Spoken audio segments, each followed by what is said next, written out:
In our landscape, we lean pretty hard into the idea of guilds, or multiple plants living near each other for mutual benefit.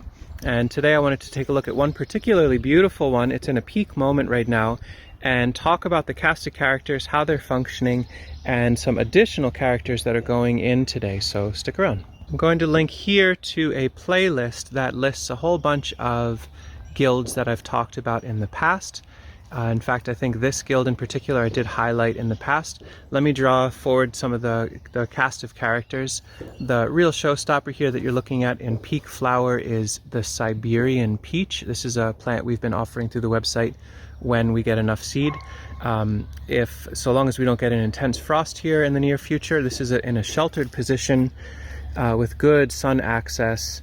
And it feels as though these flowers are still in good health even though we had a few freezes. So we might have a huge crop, and if we do, we'll talk about it.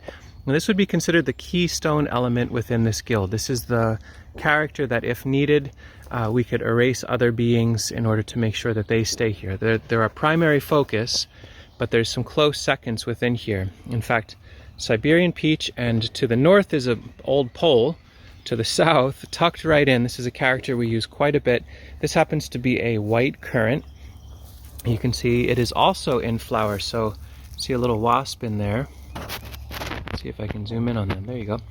So we've got bumblebees and carpenter bees that are pollinating the Siberian peach, wasps and flies and other friends that are working on the flower, the finer flowers of this character.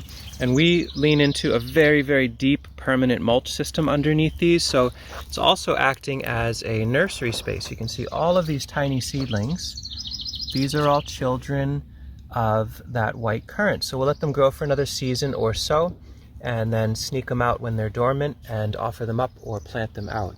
So a shade appreciating cane layer as an understory to our primary character, the Siberian Peach. Now we also have a nitrogen fixer in here that is at the moment completely dormant, which is perfect because we want full blazing sun on the peach for ripening. This character will wake up in a bit. This is Amorpha fruticosa, or river locust.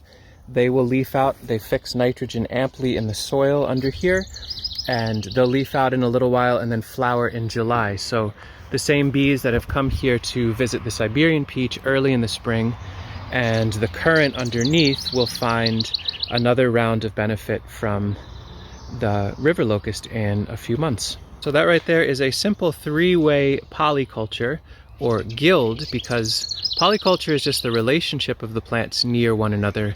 Guild, to my understanding, is a relationship that's designed to be mutually beneficial.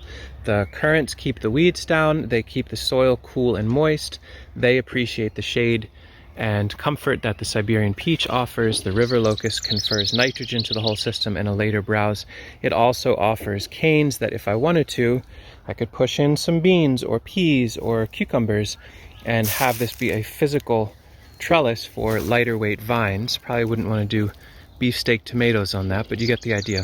And so today I thought I would offer up some ideas around what we're going to do in the ground cover layer here, which is often ignored. This space, in order to keep the weeds down and the fertility high, very, very convenient to have these little islands of plantings. I just rake all the fall leaves super, super deep over this area, and that has built some beautiful soil. It's kept the weeds pretty low. And so what we're adding in here are two characters additionally. There is purple asparagus, and so they're going to be planted in right around in here in a band. There's about 5 of them. They'll get just enough light early in the season to do their thing, and then be just kind of ferny later on in the season. And then we've got some cultivar strawberries, and these are going to get tucked in on the edge, and that'll be our running ground cover that will take up all the excess nutrient in here and turn them into sweet little candies. Let me plug them in and then show. I don't have my tripod with me, otherwise I would have shown the process of planting, but suffice it to say, having a policy of every fall raking up all the leaves that are nearby, letting them lay on the soil, and doing that for a few years in a row with no tillage, translates into some extremely nice and easy digging. This is a lot of worm castings and leaf mold. I was able to tuck in there. If I hit roots of our primary candidates, I would not go any further, so it's you dig around a little and explore.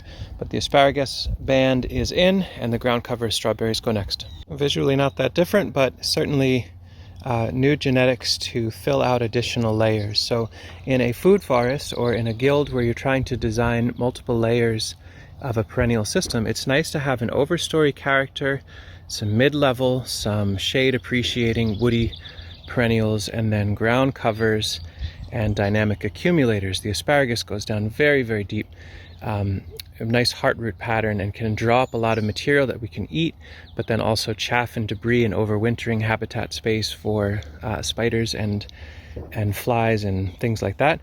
The strawberries will be another layer of browse of flowers early in the season, a little bit staggered after these, which should work out pretty nicely.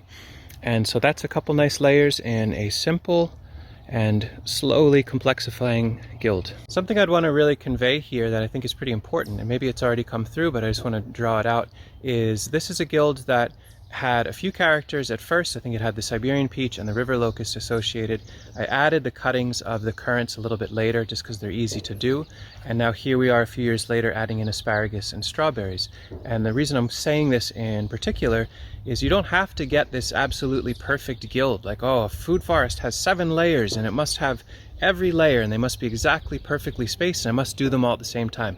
If you have all the plant material and you've got a great design, awesome. If you have an apple tree, plant the apple tree. Think about later on adding some comfrey. What does it look like to add a lupin for nitrogen fixing? What does it look like for mint or alliums for aromatic pest confusers? You can add stuff later as you go. You can subtract stuff to some extent. And so just keep that in mind as you design these things. As time allows, we'll do some highlights of other guilds in our system, but that's it for today. Siberian Peach with an understory of white currant, a nitrogen fixer of river locust for chop and drop, and mid-season browse, and now asparagus, purple asparagus, and June bearing strawberries as ground cover and dynamic accumulator. Thank you for watching. Goodbye.